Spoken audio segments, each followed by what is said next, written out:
Europe में एक ऐसा देश है जिसकी पूरी आबादी सिर्फ 18,45,000 है।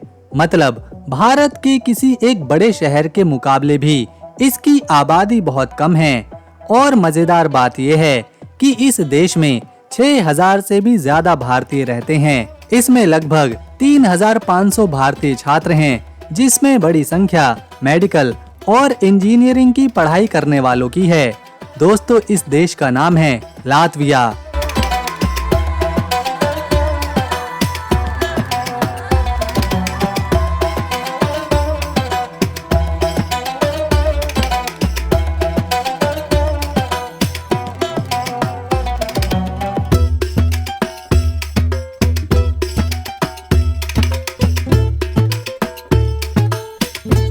आखिर ये देश कहाँ है और अगर आबादी इतनी कम है तो ये देश कमाता कैसे है?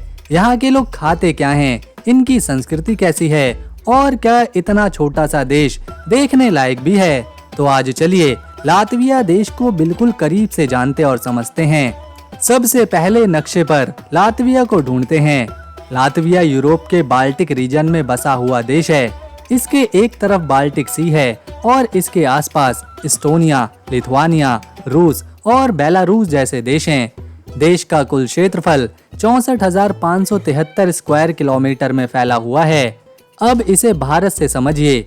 भारत करीब 32,87,000 वर्ग किलोमीटर में फैला है, यानी भारत लातविया देश से 51 गुना बड़ा है। लेकिन इस देश की खासियत सिर्फ इसका छोटा होना नहीं है। इस छोटे से देश में करीब 500 किलोमीटर लंबा समुद्री किनारा है। और सबसे हैरान करने वाली बात, लातविया के करीब 54% इलाके पर सिर्फ जंगल है, यानी देश का आधे से भी ज्यादा हिस्सा जंगलों से ढका हुआ है। अब आते हैं राजधानी पर।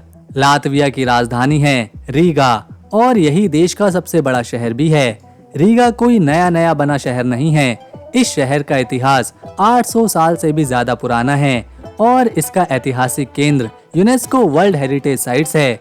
यानी एक तरफ आपको आधुनिक यूरोप दिखाई देता है और दूसरी तरफ सैकड़ों साल पुरानी इमारतें, पुराने चर्च और ऐतिहासिक गलियां। यही संगम रीगा को खास बनाता है। लेकिन अब आता है एक ऐसा फैक्ट जो लातविया की पूरी कहानी को बदल देता है। देश की आबादी आखिर बढ़ क्यों नहीं रही बल्कि घट रही है। साल 2025 में लातविया में करीब 11,931 बच्चे पैदा हुए, जबकि 26,109 लोगों की मौत हुई। यानी सिर्फ जन्म और मृत्यु को ही देखें तो मरने वालों की संख्या पैदा होने वालों से 2 गुना ज्यादा थी। और इसके ऊपर माइग्रेशन भी है।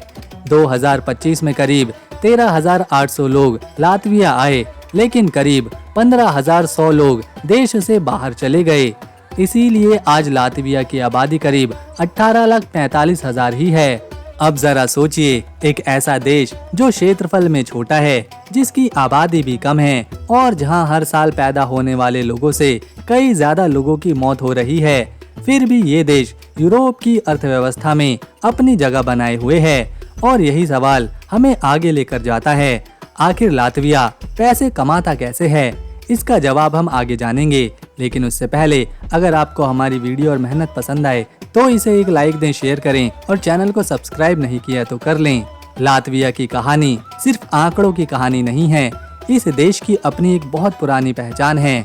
यहाँ के लोगों की भाषा लातवियन है और यहाँ संगीत की भूमिका इतनी है कि यहाँ नाच और गाने के त्योहार हर 5 साल में बड़े पैमाने पर होते हैं। हजारों लोग इसमें गाते और नाचते हैं। लातविया के पास 12 लाख से ज्यादा ट्रेडिशनल फोक सॉन्ग हैं। एक छोटे से देश के पास लोक गीतों का इतना बड़ा खजाना है और यहीं से हमें समझ आता है कि लातविया छोटा जरूर है, लेकिन इसकी कहानी बिल्कुल छोटी नहीं है। आज लातविया एक आजाद देश है, लेकिन हमेशा से ऐसा नहीं था। इस देश का इलाका सदियों तक अलग अलग शक्तियों के बीच रहा। यहाँ लिवोनियन ऑर्डर, फिर पॉलिश लिथुआनियन कॉमनवेल्थ, फिर स्वीडिश अंपायर और बाद में रशियन अंपायर का प्रभाव रहा। 18वीं सदी के अंत तक लातविया का अधिकांश हिस्सा रूसी साम्राज्य के नियंत्रण में जा चुका था। फिर आया 20वीं सदी का सबसे बड़ा दौर, पहला विश्व युद्ध। इसके बाद लातविया ने 1918 में अपनी आजादी की घोषणा करी और कुछ समय के लिए ये एक आजाद देश बन गया। लेकिन इसकी आजादी ज्यादा लंबे समय तक सुरक्षित नहीं रह सकी। सोवियत संघ ने लातविया पर फिर से कब्जा कर लिया। इसके बाद नाजी जर्मनी ने द्वितीय विश्व युद्ध के दौरान इस इलाके पर कब्जा किया और फिर सोवियत संघ यहाँ वापस लौट आया। इसके बाद लातविया कई दशकों तक सोवियत यूनियन का ही हिस्सा रहा। यानी आज जो देश आपको यूरोप के नक्शे पर अलग से दिखाई देता है, वो कई दशकों तक सोवियत संघ के अंदर था। अब जरा उस समय की कल्पना करके देखिए। आज लातविया में आपको यूरोपीय यूनियन के झंडे दिखाई देते हैं, लोग यूरो में खरीदारी करते हैं। लेकिन कुछ दशक पहले यही देश सोवियत सिस्टम का हिस्सा था। रूसी भाषा का प्रभाव बहुत ज्यादा था और बड़ी संख्या में रूसी भाषी लोग भी यहाँ बस गए थे।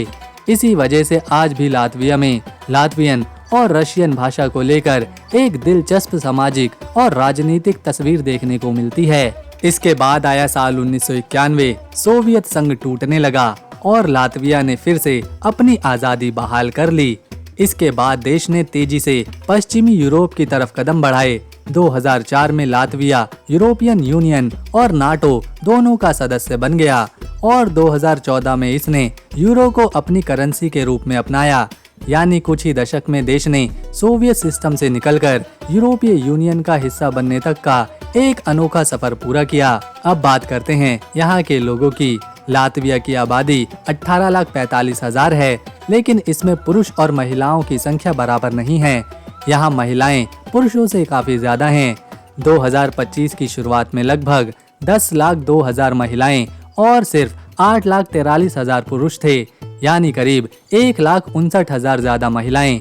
सरल भाषा में कहें तो हर 100 पुरुषों पर करीब 119 महिलाएं। और इसकी एक बड़ी वजह है, महिलाओं की औसत लाइफ एक्सपेक्टेंसी पुरुषों से काफी ज्यादा है। लातविया की पहचान में नेचर, फोक ट्रेडिशन, म्यूजिक और सीजनल फेस्टिवल की बड़ी भूमिका है। यहाँ समर का सबसे बड़ा ट्रेडिशनल सेलिब्रेशन है जानी नाम का त्योहार।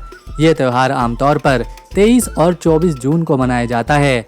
लोग कंट्री साइड में जाते हैं, गाँव में जाते हैं, बॉनफायर जलाते हैं, गाने गाते हैं और ट्रेडिशनल खाना खाते हैं। यानी हमारे यहाँ जैसे कुछ त्योहार लोगों को रात भर जगाए रखते हैं, वैसे ही लातविया में जानी की रात काफी खास मानी जाती है। अब बात करते हैं यहाँ के खाने की। लातविया का ट्रेडिशनल फूड बहुत ज्यादा स्पाइसी नहीं होता। यहाँ आलू, राई ब्रेड, मछली, मीट और डेयरी प्रोडक्ट का काफी ज्यादा इस्तेमाल होता है। एक बहुत पॉपुलर चीज है राई ब्रेड, जिसे लातवियन कुजीन का महत्वपूर्ण हिस्सा माना जाता है। यहाँ समंदर होने की वजह से मछली भी खाने में काफी दिखाई देती है।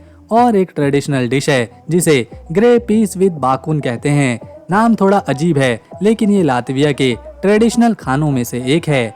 इस देश की इकोनॉमी सिर्फ खेती पर निर्भर नहीं है। यहाँ service, manufacturing, transport, logistic, information technology और वुड प्रोडक्ट जैसे सेक्टर बहुत महत्वपूर्ण हैं। देश की जियोग्राफिकल लोकेशन भी इसके लिए खास है।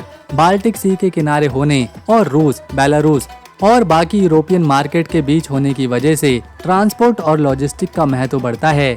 इसके अलावा लातविया की इकोनॉमी में लकड़ी और जंगलों से आने वाली चीजें महत्वपूर्ण भूमिका निभाती हैं। यानी जिस जंगल को हमने शुरुआत में सिर्फ खूबसूरती सीनरी में समझा था, वही जंगल देश की इकोनॉमी का भी एक हिस्सा है। लेकिन लातविया की असली खूबसूरती अभी बाकी है, क्योंकि अगर आपको लगता है कि यूरोप मतलब पेरिस, लंदन या स्विट्जरलैंड है, तो लातविया आपको चौंका सकता है। यहाँ ऐसे बीचेस हैं जहाँ बाल्टिक सी का नजारा है, घने जंगल हैं, पुराने किले हैं और ऐसे छोटे शहर हैं जहाँ आपको लगता है जैसे आप कई दशक पीछे चले गए हों। और सबसे खास बात, यहाँ टूरिज्म के लिए सबसे फेमस जगह राजधानी रीगा नहीं है। जुर्माला, गौजा नेशनल पार्क, सिगुल्डा और सिजीज जैसी जगह लातविया की दूसरी तस्वीर को दिखाती हैं। आंकड़ों के हिसाब से लातविया में 6,000 भारतीय रहते हैं। इसमें लगभग 3,500 भारतीय छात्र हैं। यानी यहाँ रहने वाले भारतीयों का एक बड़ा हिस्सा पढ़ाई के लिए देश में पहुँचता है। खासकर यूरोप में पढ़ाई करने की चाह रखने वाले छात्रों के लिए लातविया एक अच्छा ऑप्शन है।